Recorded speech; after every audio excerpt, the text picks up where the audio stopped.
consider both ends of the floor, maybe one of his best games as a Boilermaker, and what effect did you think he had on the game? Well, obviously, that surge we made in the first half, he was a big part of it with the shots that he was making. And,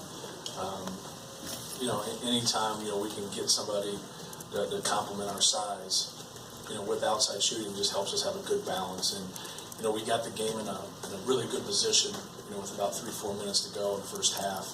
Then Indiana closed out the half.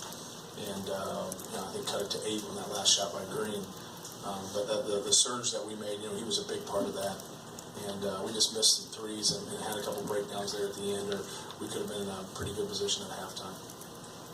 The way that you sort of re-emphasized the post in the second half, getting the ball inside and the foul trouble that it caused, how did that change it? Right. Well, that's what we wanted to keep going inside to Swanigan and hopefully on Haas, but obviously he couldn't stay in the game long enough with the calls that were made out there. I mean, both teams suffered from foul trouble and Haas being out and then Bryant being out and then obviously Davis being out in the game. But we just wanted to keep getting the ball inside. When we were getting the ball inside, whether we were driving the ball or posting up, good things were happening for us. Matt, can you just put this in perspective, what it means to win the Big Ten championship on your home court against IU on senior night? Well, a lot of good things, at once. For us, it was kind of being able to start over a little bit when you're at a place, for a period of time, and we went to 6 straight NCAA tournaments, and then we struggled for a couple of years, and we're in last place in our league. To be able to push forward 3 years later and win the league and really do it like I talked about out there with that junior class, with PJ Thompson and Dakota Mathias and Vince Edwards and Isaac Haas, and obviously we added some pieces, and obviously Swanigan has been the best player in our league, but it really started with those guys and just trying to bring people into our program that are about winning and trying to get a more skilled guy. And I think that's where we really suffered. Klein and Dakota Mathias have really improved on the defensive end, and we've been able to make some strides in that area, and Mathias especially. But it means a lot for our program. There's a lot of tradition here at Purdue. There's a lot of tradition within our state. Obviously, Indiana has a great deal of tradition also, and they've had success here the past 5 years, winning the league twice themselves. So, we beat a good team today, and we were very, very fortunate to get those guys into foul trouble. And sometimes that's we shot 8 free throws in our last game on the road, and so I know how they feel.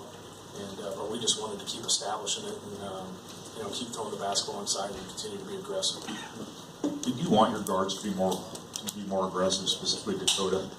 We wanted them to drive. Whether we were going to post up or not, we wanted them to drive the basketball. We felt like we had to get the ball inside, whether by post feeds or by dribble drives. We thought good things were going to happen if we could do that. So that's what we were trying to get them to do.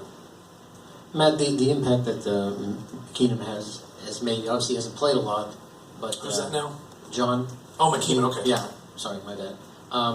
Again, he hasn't played a lot, but I'm assuming he's done the things that maybe we can't see. That's right. Well, he was the only one that's been here that was in last place, and that was in first place. And he doesn't play for us, but that's why when we added him, he does everything right. Education's important, school's important. He works on his game. He's always in the gym. Trying to get better, and deep down he knows he's not going to get in. And but he's just been a great piece to our puzzle, and has a lot of substance, and that's what you need. People always say that's what you need in a walk-on. That's what you need, period. And that really helps your program. Those things, just like bad things are contagious. Guys like him, good guys like that, they're contagious too. Do you personally let yourself enjoy this? Because you seem like you're always the guy who's, the next thing.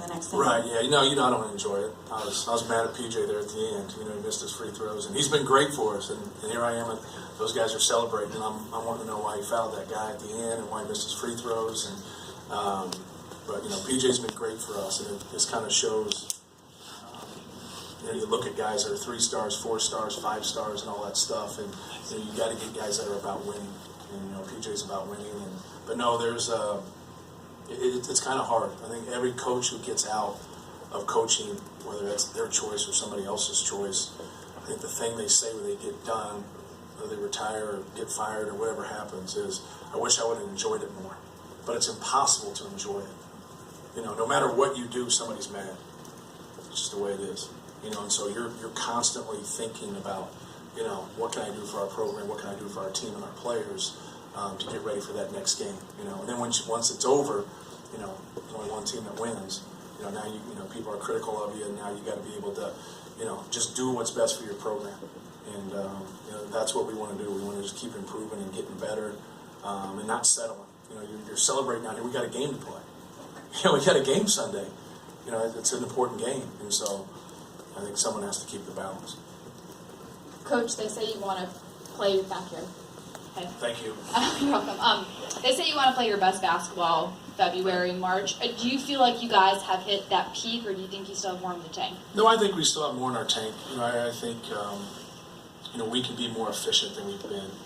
The one thing that's difficult at this time of the year is it's harder to catch the basketball. It's harder to get the ball where you want. It means more, you know, and people are playing in that desperation mode, and you want to be in that mode too. So the best thing to do is try to flip it on those people. But everything's just a little bit harder. But you know, I think we can be better on the defensive end. We gave up a lot of points today. You know, we haven't been the best the two previous games on the defensive end. So that's what I'd like to see, you know, us improve. As long as we're not turning the ball over, I think we give ourselves a chance, you know, just because we have a good balance. Coach, right next to him, okay. It seems like the national trend has been that people care more about the conference tournaments, I guess, rather than the regular season. Why to you does the Big Ten regular season title still hold some water, hold some weight? Yeah, well, I think you're going to, you know, it's not your dad's Big Ten. You know, people are going to dismiss it a little bit because we have different schedules. You know, we play 5 people twice and 8 people once, and everybody's different in that regard. So people are a little dissected. You know, how strong was their?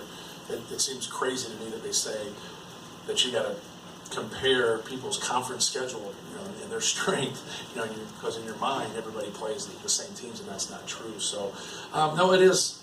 You know, when you play 18 games and you end up, you know, winning your league, it's not 3 games, or it's not getting into the tournament. And you know, we've seen on neutral courts how a lot of crazy things happen where, you know, the best team doesn't win. You know, when you get into baseball, you get into something NBA playoffs, where you have a series. A lot of times that doesn't hold water as much, you know, because. But in this situation, that's what we have as a body of work is 18 games. So I think as coaches, you have more pride in that. But that doesn't transition into the NCAA tournament, which is the big deal. And so when that conference tournament comes, you know, that's our transition into the NCAA tournament, and I think that's why it gets more attention and it's more excitement.